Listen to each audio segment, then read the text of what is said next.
le senior Vendée Globe, voici Jérémy Denis. Pour lui, et plus que les autres, peut-être, le Vendée Globe et l'histoire. Voici, mesdames, messieurs, le senior de la Mécanique, Arnaud Boisseleur. Le médiateur qui va s'avancer dans une 4e participation, lui, le Malouin, monté en tête de mât à l'abri de l'île Macquarie en 2020, avait pu réparer et terminer sur le podium. Cette île est d'ailleurs une réserve figurant au patrimoine mondial de l'UNESCO. Voici le skipper de Bureau Vallée, Louis Lortel.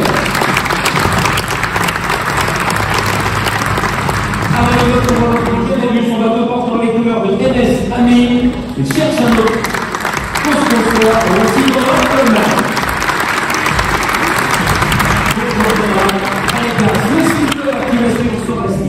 Voici le skipper de Human Immobilier, Antoine Cordic. Et le dernier Vendée Globe, il repart cette année sous les couleurs de Coup de pouce, l'association des bateaux de prévention du projet scolaire et c'est le skipper Manuel Cousin.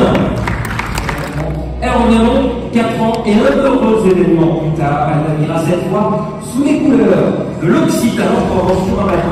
Voici Clarisse Fremel.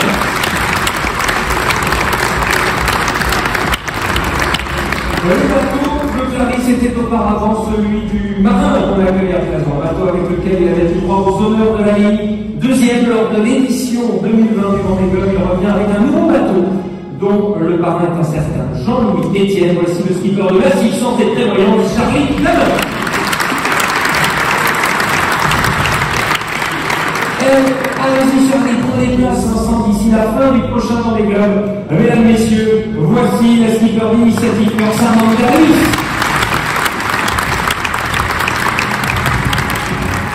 Et si Sam Davis est en devenir, c'est le nouveau nom de son bateau. Voici Violette Laurence.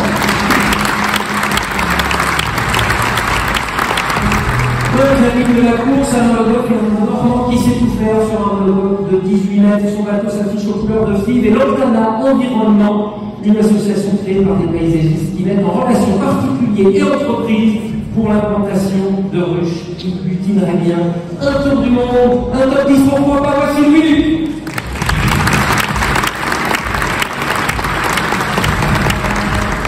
Lui, je ne faisais pas du trop, Benjamin, ce sera de sa côté.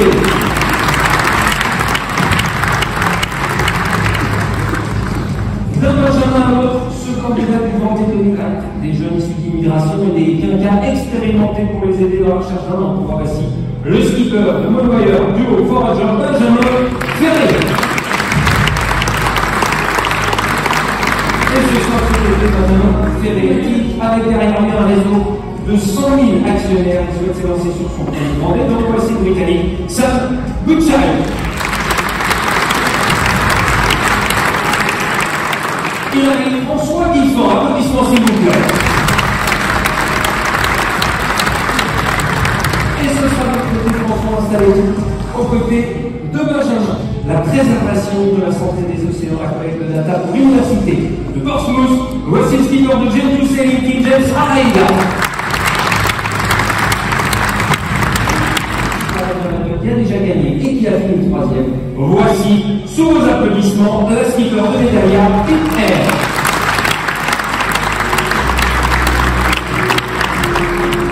Et oui, le bisou, donc pour Pete Air. Cette histoire n'était pas faite pour lui. Lui aussi a travaillé dans l'ombre en tant que boat-captain. C'était aux côtés d'Alex Thompson depuis 2018. Son rêve s'est retraité par le 10 novembre. Voici Oliver Deere.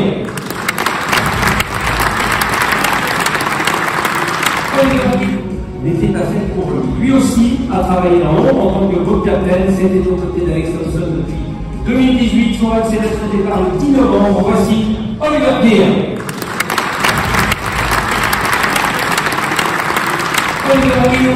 Il avait embarqué en 2020 des capteurs pour effectuer des mesures tout autour du globe, notamment de CO2. Il était le premier à le faire et y parvenir. Voici Boris Herman.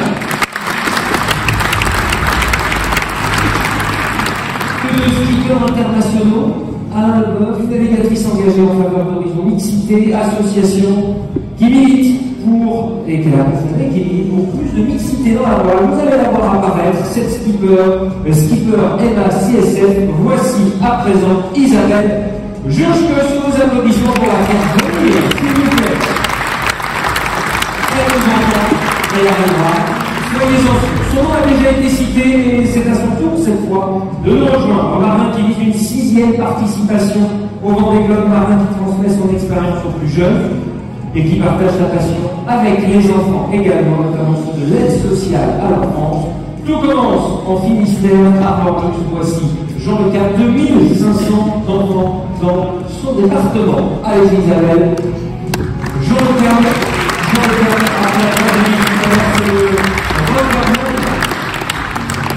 à la poignée de main entre le président du conseil départemental de la Vendée et le skipper de Tout commence en Finistère. Jean Le Cap record d'un nombre de participations. C'est 6 participations. Oui, 6 Jean. Et l'ambition la 6. Bravo. Effectivement, on se rappelle peut-être ici certainement la première en 2004 avec un duel avec Vincent Rioux. Et donc aujourd'hui, il y a cette 6e édition qui se prépare. Nous, on prépare la 10e. C'est donc un bel exploit. Et puis, juste genre, si tout commence en Finistère, la Vendée est heureuse de vous accueillir en Vendée avec notre double cœur. Tout va se poursuivre en Vendée. Applaudissements s'il vous plaît. Jean-Luc des situations sérieuses dans le Vendée Globe, tout comme le marin qui s'avance. Mais c'était lors de la dernière Transat Jacques. Son bateau d'essai a été réclamé. Le nom de Lazare s'affiche désormais en entier sur sa coque. Association qui fait cohabiter des SDF et des jeunes actifs. Un premier Vendée Globe. Voici, sous vos applaudissements là encore, Tanguy Le Turquet. C'est par ici qu'on vient de nous installer, lui connaît PRB, Nicolas Lebel.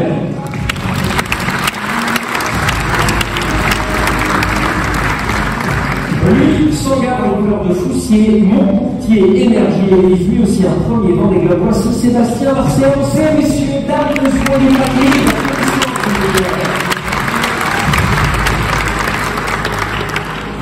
Un abandon encore. Tarn d'Océan pour la science. Voici le skipper de Biotherme. Il est là. C'est Paul Meillat.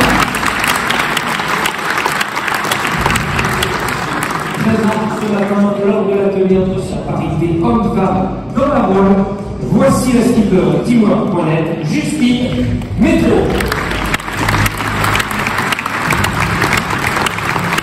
C'est le classement du dernier Vendée Globe. Il revient sous les couleurs de Christelle Brou. Voici, mesdames, messieurs, Giancarlo Bellotti.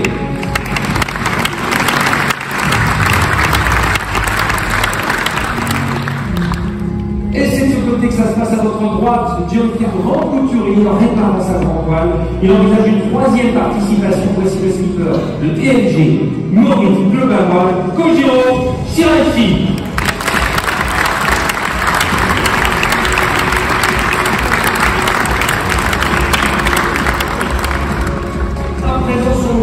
Décidé va faire plaisir à toi. On avait quitté avec le front Tailladé, il était 4e en 2020. Voici un marin vendéen, un marin sablais, un marin revanchard, le skipper de Groupe du Breuil. Voici Sébastien Simon.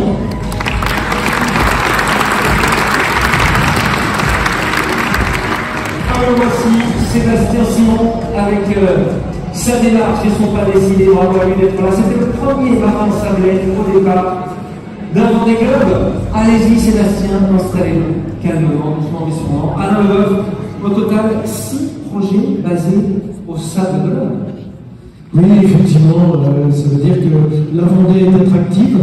La Vendée travaille effectivement sur ses composants, j'allais dire, sur le maritime d'une manière générale. Et aujourd'hui, on le voit, la Vendée est devenue une vraie référence. Et c'est pour ça qu'on accueille désormais déjà 6 chantiers, et pourquoi pas plus demain. J'entends encore d'autres qui seraient candidats à rejoindre la Vendée. La Vendée, les Sables de l'Homme, Yannick, c'est la référence, j'allais dire, du nautisme désormais au niveau mondial. Voilà, après Sébastien Simon, donc ici sur scène. Voici un autre marin qui n'est pas du genre à renoncer à un premier Everest.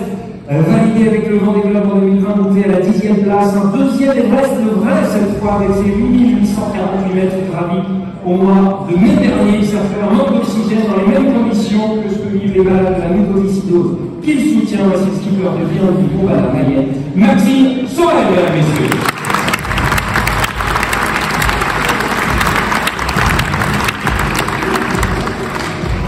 Notre skipper lui aussi a connu des conditions pour le moins hostiles. Voici, mesdames et messieurs, Guirec Soudé. Et c'est ici.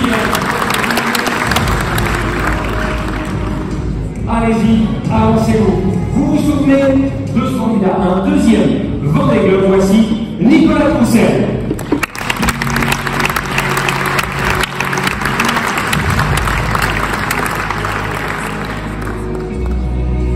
Nicolas, c'est de notre côté que nous sommes bon client de Rapide sur route, c'est le skipper de Paprec Arkea. Voici Johan Richaud.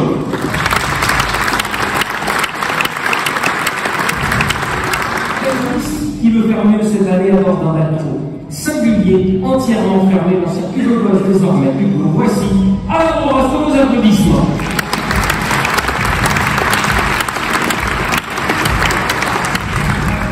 Et à la entreprise, allez vous asseoir, oui.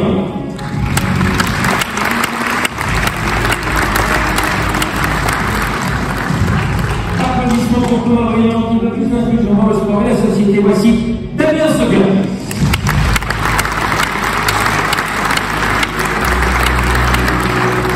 C'est de l'autre côté, Damien, qu'on va maintenant d'accueillir sur la scène de l'UNESCO, Finchard.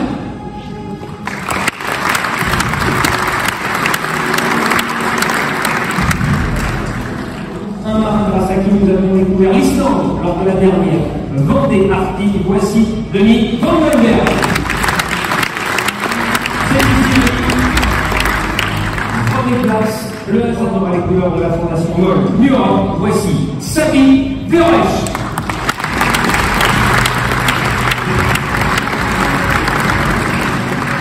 Avec une première place, un marin qui a 12 ans perdu le visage de sa main après un accident. En 2008, il participe aux Jeux paralympiques, c'était à Pékin. Et depuis, c'est à Port-la-Forêt. La vallée des fous qui prépare le prochain Vendée Globe. Voici le skipper de Sing Sing Kim. Et coup, applaudissements pour Ju Ting Kwan.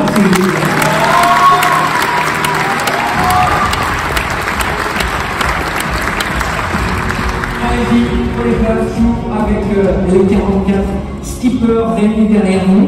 Voilà donc 44 candidats, ils seront 40 au départ du Vendée Globe 2024 le 10 novembre. Le plateau définitif sera connu après la dernière course de qualification et de sélection, la New York Vendée Les Sables, départ aux États-Unis. Vous avez vu que nombre de ces skippers s'engagent, pour des causes environnementales ou sociétales, mais c'est également un à nos côtés, oui, c'est un tournant où je souhaitais que pour cette 10e anniversaire, nous donnions une nouvelle dimension, une dimension supplémentaire, en fait, à cette course de héros, j'ai envie de dire. Et ces engagements, ce seront des engagements environnementaux. Il faut que, devant le large public qui nous suit, eh bien, nous puissions apporter cette dimension supplémentaire à cette course de l'extrême, j'ai envie de dire. Il nous faut éveiller les consciences, il nous faut sensibiliser, il nous faut soutenir, j'ai envie de dire, la préservation des océans qui, rappelons-le, couvre plus de 70% du globe. Il était important que nous prenions cette nouvelle direction. Et pour tenir ces engagements, vous avez écrit une feuille de route. Oui, tout à fait. Nous avons écrit une feuille de route et nous avons essayé d'écrire autour de, j'allais dire, 4 grands axes. Le premier, c'est anticiper.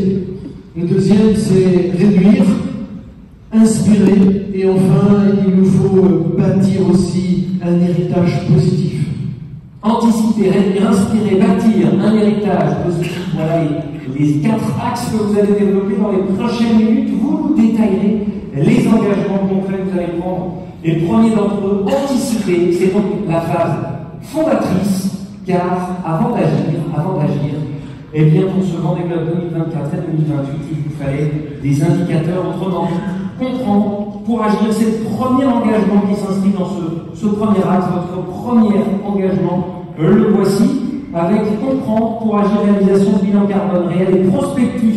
Cette dimension sur laquelle j'avais déjà beaucoup travaillé à travers mes différentes responsabilités électives, à travers peut-être aussi ma profession, biologiste de formation, c'était quelque chose qui me collait à la peau, j'ai envie de dire, et il nous fallait travailler sur cette dimension-là, sur ce Vendée Globe. Alors, nous collaborons actuellement avec des experts reconnus. Je veux parler de Carbone 4, je veux parler de To Value Impact, où avec eux, nous sommes en train d'essayer de définir une méthodologie pionnière dans les événements nautiques. Notre approche, elle est d'abord préventive, proactive aussi. On va essayer de réaliser un bilan prospectif qui nous permettra d'identifier les principaux impacts du Vendée Globe 2024.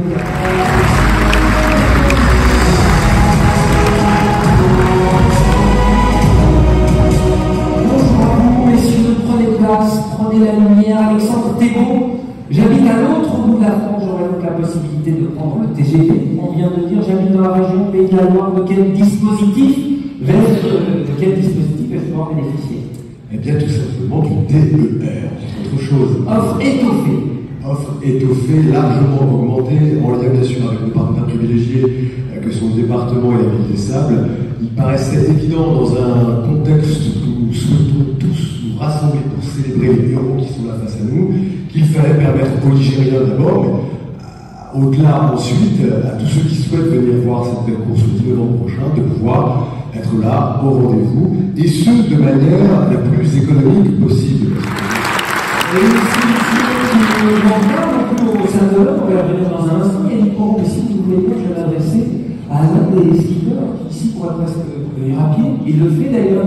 Manu Cousin, association Coup de pouce, dont vous porterez les couleurs, expliquez-nous comment vous allez fonctionner, comment vous fonctionnez. On vient d'entendre des dispositifs, des initiatives qui existent au sein de l'heure dont vous pouvoir profiter les visiteurs lors du prochain club. Je dois d'abord demander à Manu combien je lui dois pour la promo des Sables d'Olonne. Tu le diras, on s'arrangera après. Mais effectivement, au Sables d'Olonne, on a comme partout ailleurs, hein, mais effectivement avec un département qui est à la pointe, et Alain Leboeuf est à l'initiative sur ce sujet-là. On est à la pointe des transports décarbonés et on promeut l'hydrogène vert produit en Vendée. Et donc les moyens de transport collectif au Sables d'Olonne, ils fonctionnent à l'hydrogène, au biogaz vendéen et à toutes les alternatives aux SUV diesel lourds qui parfois paralysent nos centres-villes. Je ne fais aucune référence à l'actualité locale ou nationale. Mais effectivement, pour le Vendée Globe, l'idée c'est d'essayer de ne pas venir se garer entre deux IMOCA avec sa voiture, ça ne marchera pas. L'idée, c'est d'arriver au Sables d'Olonne par le train. Merci à la région des Pays de la Loire, à la SNCF, pour les efforts qui sont déployés. Et puis d'être pris en charge après par des navettes qui vous amènent sur le village, des navettes décarbonées. On va mettre en place tout un tas de dispositifs faciles, attractifs, pas chers pour utiliser le transport public efficace au Sables d'Olonne pendant toute la durée du Vendée Globe avec des abonnements spécifiques et vraiment symboliques. Et puis on a mis en place des vélos en libre service, des petits trains, des Sables d'Olonne qui fonctionnent et qui cartonnent. Et donc, comme il fera beau et chaud au Sables d'Olonne au mois d'octobre et novembre prochain, vous serez les bienvenus et vous inquiétez pas, vous arrivez, on vous prend en charge, vous allez passer un bon moment au Sables d'Olonne. Toujours cette fierté avec le Vendée Globe et Yannick Moreau, et tout est prêt. J'ai quoi le frein du coup dans le main? Nous, si vous voulez, ça fait 4 ans qu'on attend, donc on est au taquet. On est au taquet, vous savez, j'aime la voile. J'aime l'aventure, j'aime le Vendée Globe. J'ai une histoire personnelle et vendéenne avec le Vendée Globe. Et donc, évidemment, je suis avec l'ensemble des Sablais très heureux de voir arriver enfin le Vendée Globe et surtout de pouvoir le célébrer avec le public. Parce qu'on a une très grande frustration. On a une très grande revanche à prendre sur l'édition précédente. Alors, je peux vous dire que les bénévoles, les entreprises, les commerçants, les Sablais sont fiers et heureux de fêter le Vendée Globe cette année au Sables d'Olonne. Merci, applaudissements pour Yannick Moreau. Vérifier le cadre réglementaire, on en parlait tout à l'heure. C'est ce que vous nous dites. Oui, effectivement, ceux qui me connaissent un peu savent combien je me suis engagé depuis de nombreuses années en invitant les Vendéens à changer aussi leur motorisation. Dès 2014, lorsque on a voulu introduire le véhicule électrique dans un territoire rural, on nous a regardé avec des yeux grands comme ça. Et dès 2016, nous étions devenus le département le plus électromobile de France, avec des voitures qui étaient rechargées la nuit avec nos éoliennes et entre midi et 14h avec nos panneaux photovoltaïques. Donc cette volonté, j'ai envie de dire, que nous avons essayé de développer, et Yannick vient de le dire, avec ce qui se passe très concrètement aujourd'hui, ce qui n'était pas possible hier, le devient aujourd'hui. Et lorsque vous êtes capable de faire le tour du monde, en emmenant plusieurs tonnes avec vous, simplement avec la force du vent, voilà ce qu'il nous faut continuer à vanter, sans jeu de mots. C'est-à-dire que vous êtes capable d'emmener vos bateaux, faire le tour du monde. Alors je le dis, il y a maintenant le problème de vos instruments de bord, qui demandent encore un tout petit peu, j'allais dire, d'énergie fossile. Eh bien moi je fais le pari qu'en 2028, comme déjà certains sont en train de s'y préparer, en 2028 il faut qu'on montre à l'ensemble des peuples, sur l'ensemble du globe, qu'on est capable désormais, y compris sur la partie gestion électrique, eh bien d'utiliser la force du vent, la force des photons qui nous arrivent lorsque le soleil brille, et puis cette force de déplacement aussi que vous pouvez utiliser pour fabriquer votre propre énergie verte, j'ai envie de dire, votre électricité. C'est le pari que je fais pour 2028 et qu'il faut que nous gagnions ensemble aux yeux de l'immensité du public qui nous regarde. Voilà, s'il vous plaît. On écoute Jean-Marie, on s'avance, s'il vous plaît. N'hésitez pas à vous installer sur les marches. Skipper.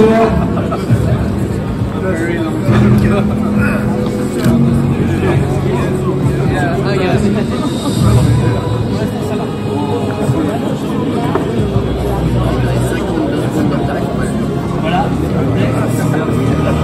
Et c'est Jean-Marie Liotte sous son contrôle avec une autre photo, s'il vous plaît, ne bougez pas, pour regarder vers le haut de l'UNESCO avec cette autre photo qui va être prise. 3, 2, 1, voilà pour cette photo. Merci à vous toutes et tous, merci pour cette photo qui fera date ici à l'UNESCO, cette conférence. Les 10 engagements environnementaux du Vendée Globe face à la signature des conventions, place également aux interviews, s'il vous plaît, les interviews ici même, et pour celles et ceux qui ne sont pas concernés.